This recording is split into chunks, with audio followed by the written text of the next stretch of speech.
Hello കൂട്ടുകാരെ, എല്ലാവർക്കും അക്ഷരകളരി എന്ന യൂട്യൂബ് ചാനലിലേക്ക് സ്വാഗതം.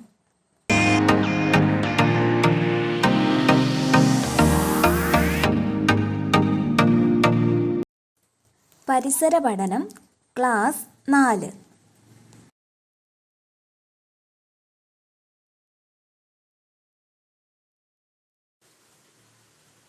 എല്ലാവർക്കും നമസ്കാരം.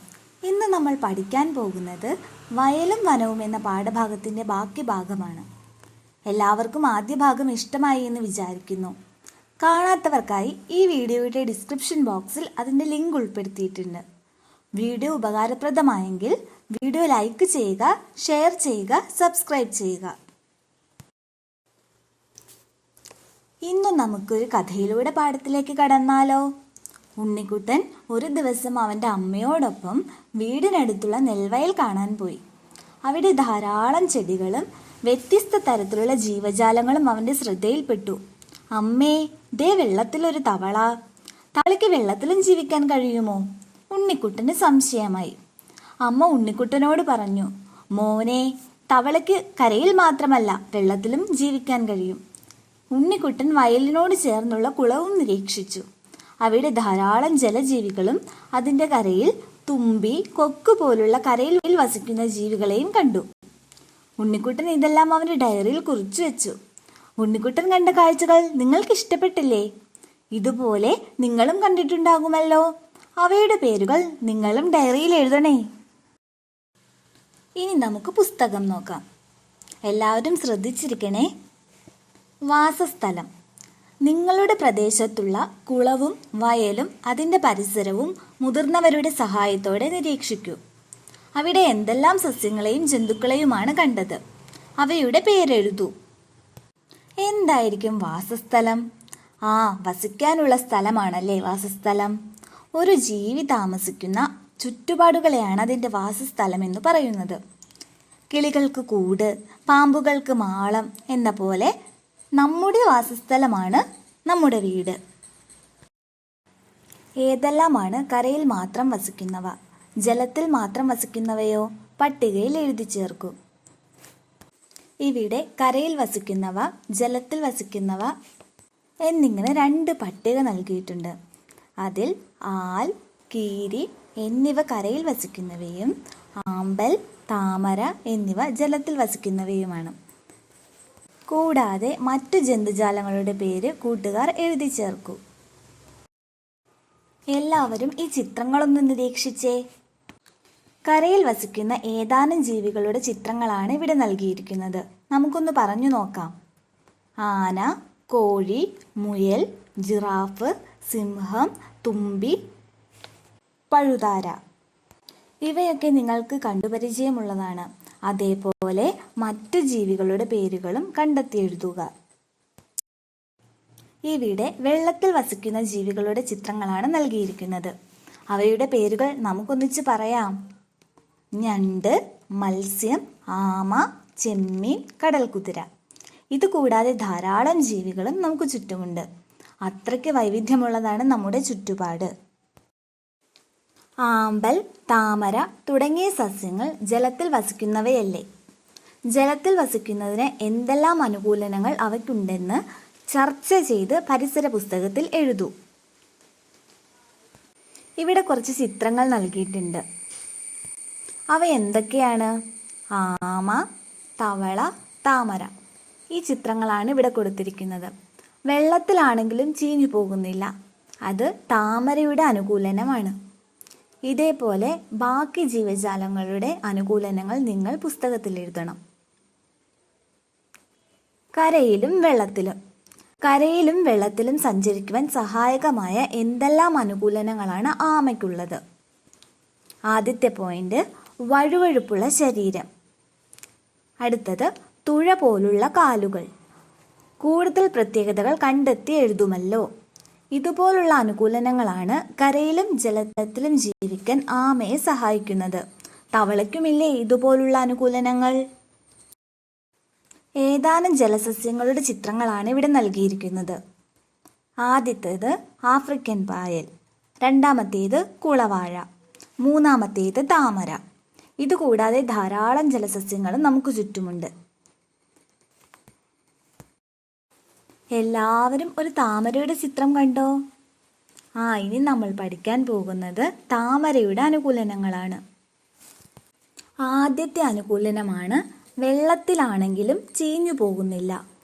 സാധാരണ ചെടികളെല്ലാം വെള്ളത്തിലിട്ട് കഴിഞ്ഞാൽ പെട്ടെന്ന് ചീഞ്ഞു പോകും. എന്നാൽ താമര വെള്ളത്തിലാണെങ്കിലും ചീഞ്ഞു പോകുന്നില്ല. രണ്ടാമത്, തണ്ടിലും ഇലയിലും വായുവറകൾ.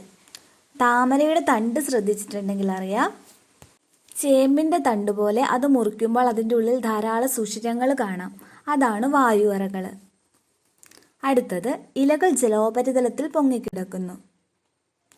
ഇലയിൽ മെഴുകുപോലുള്ള ആവരണങ്ങൾ. ചേമ്പില കണ്ടിട്ടില്ലേ? അതുപോലെയാണ് താമരയുടെ ഇല. താമരയുടെ ഇലയിലും മഴത്തുള്ളി അല്ലെങ്കിൽ വെള്ളത്തുള്ളി വീണ് കഴിഞ്ഞിട്ടുണ്ടെങ്കിൽ തെന്നിത്തെറിച്ചു പോകും. കാരണം അതിൽ മെഴുകുപോലുള്ള ഒരു ആവരണം ഉള്ളതുകൊണ്ടാണ്.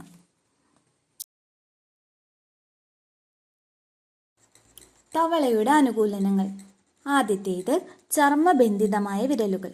തവളയുടെ കാലുകൾ ശ്രദ്ധിച്ചിട്ടുണ്ടെങ്കിൽ അറിയാം, അതിൻ്റെ വിരലുകൾക്കിടയിൽ ഒരു പാട പോലുള്ള ഭാഗങ്ങളുണ്ട്.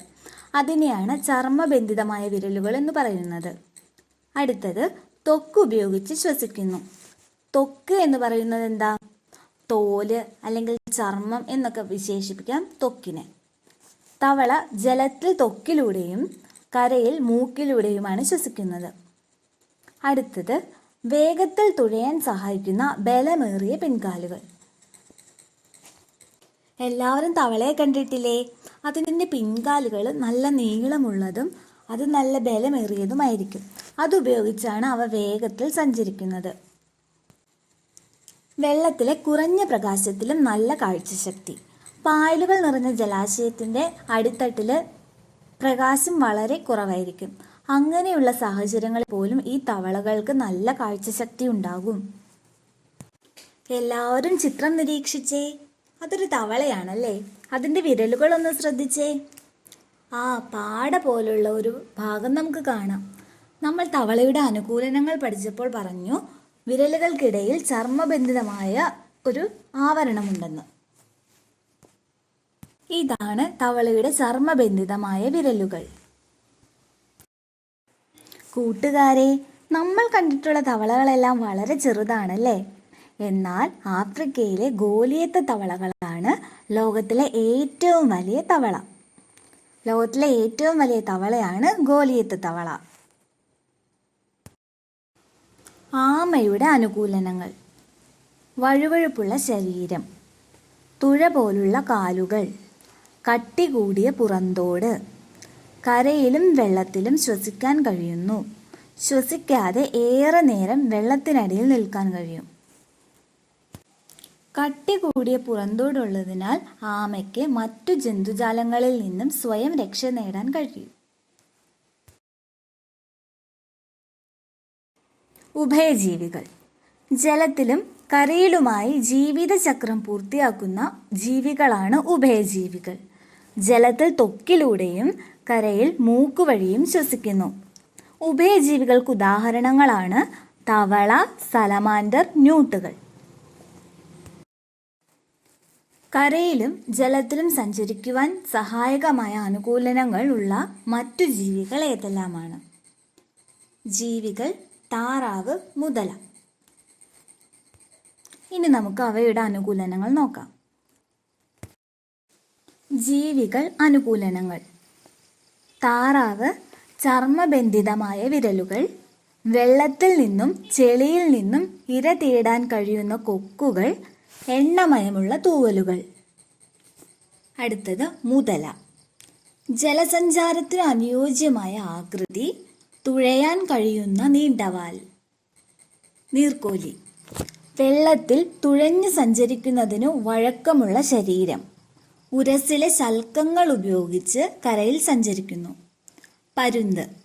വളഞ്ഞു മൂർച്ചയുള്ള കൊക്കുകൾ, ഇരയെ കോർത്തു പിടിക്കുന്നതിനു കൂർത്തു വളഞ്ഞ മൂർച്ചയേറിയ നഖങ്ങൾ. അണ്ണാൻ.